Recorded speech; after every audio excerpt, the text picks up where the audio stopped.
अनंत जिसकी कोई हद ना हो, यानी जो असीमित अनंत हो। नाद ध्वनि, कंपन, आवाज़। इसलिए अनंत नाद का अर्थ है अनंत, असीमित, दिव्य ध्वनि। अनादिकाल से एक आवाज़ गूंज रही है। यह वह आवाज़ नहीं जो कानों से सुनी जाती है, बल्कि वह है जो हृदय की गहराई से महसूस होती है। यह अनंत नाद है, वह अविनाशी आवाज़ जो ब्रह्मांड के कण कण में है। जब व्यक्ति गहरे ध्यान, मौन और अंतर यात्रा में उतरता है तो वह बाहर की आवाज़ों से परे भीतर की एक दिव्य आवाज़ को सुनने लगता है। यह ध्वनि किसी यंत्र या शब्द या बाहर की वस्तु से पैदा नहीं होती, यह अपनी अंतर्यात्मा से उठती है। यह अनंत ध्वनि है। अनंत नाद एक ये आत्मा और परमात्मा के बीच का पुल है। व्यक्ति इस नाद के सहारे भीतर गहराई तक उतर सकता है। यह साधना की परिपक्वता का संकेत है। जब ध्यान गहरा हो कि मन की सारी तरंगें शांत हो जाएं। यह मार्गदर्शन है। व्यक्ति इस ध्वनि का अनुसरण करके आध्यात्मिक ऊंचाइयों तक पहुंच सकता है। सरल शब्दों में कहें, अनंत नाद वह दिव्य ध्वनि है जो हमारे भीतर हमेशा गूंज रही है, लेकिन सामान्य चेतना से हम उसे सुन नहीं पाते। जैसे ही ध्यान गहरा होता है, यह ध्वनि प्रकट होने लगती है और हमें अपनी वास्तविक सत्ता का अनुभव कराती है। क्या आपने कभी सोचा है, जब सब आवाज़ें बंद हो जाती हैं, तब रात की खामोशी भी चुप हो जाती है, तब भी भीतर कहीं ना कहीं एक आवाज़ गूंजती रहती है। वह आवाज़ जिसे कानों से नहीं, आत्मा से सुना जाता है, उसे ही संतों ने कहा है अनंत नाद।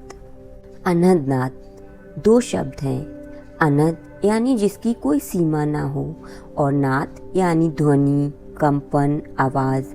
यह वह ध्वनि है जो किसी बात से नहीं निकलती, किसी आघात से नहीं बनती, बल्कि जो अपने भीतर उत्पन्न होती है। इसलिए इसे अनंत नाद भी कहते हैं, बिना आघात की आवाज़। कल्पना कीजिए, एक विशाल आकाश है, ना कोई तारे, ना बादल, ना प्रकाश, सिर्फ एक गहराई, और उस गहराई में कहीं एक आवाज़ गूंज रही है। कभी वह शंख जैसी, कभी वीणा की मधुर तान जैसी, कभी बांसुरी की शांति जैसी लगती है। कबीर कहते हैं, अनंत नाद गगन में बाजे, सुनो साधो मन लुभाना। यानी यह नाद जब भीतर गूंजता है तो मन बार बार उसकी ओर खिंचता है। क्यों नहीं सुनाई देता हमें?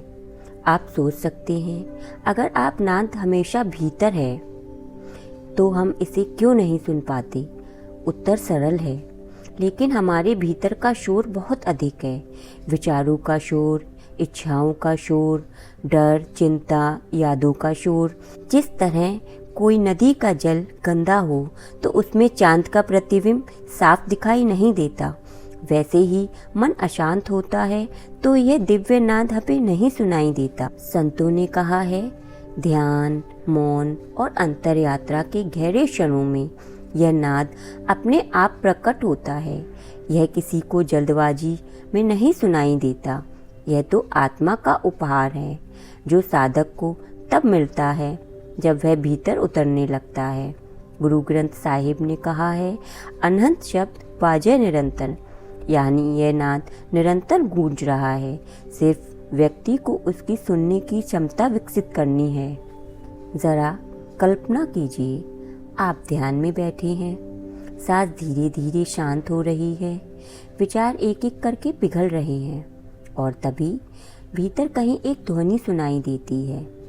ना कोई गायक है, ना कोई बांध है, फिर भी एक दिव्य संगीत बज रहा है। वह संगीत ऐसा है कि आपको लगता है जैसे परमात्मा आपसे बातचीत कर रहा हो, जैसे संपूर्ण अस्तित्व आपके भीतर गा रहा हो। यही है अनंत नाद। एक रहस्यमय सत्य ये भी है कि सारी दृष्टि ध्वनि से बनी है। पहले नाद था, फिर सृष्टि प्रकट हुई, यह नाद ही ओंकार है, वही प्राण है, वही जीवन है।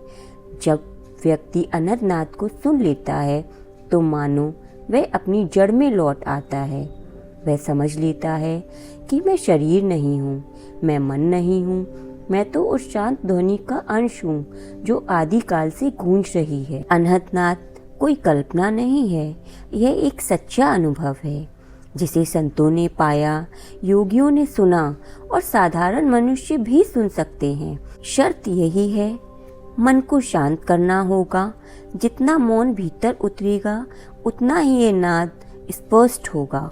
आइए अभी इसी क्षण हम थोड़ी देर रुकें, अपनी आंखें बंद कीजिए, सांस को धीमा होने दीजिए, भीतर उतरते जाइए।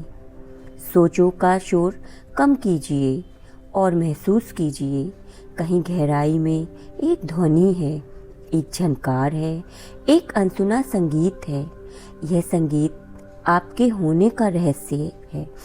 यही है अनहद नाद। हमारे चैनल लर्निंग ट्राइब का मकसद केवल ज्ञान बांटना नहीं है, बल्कि आपके साथ मिलकर जीवन की गहराई को समझना और सीखना है।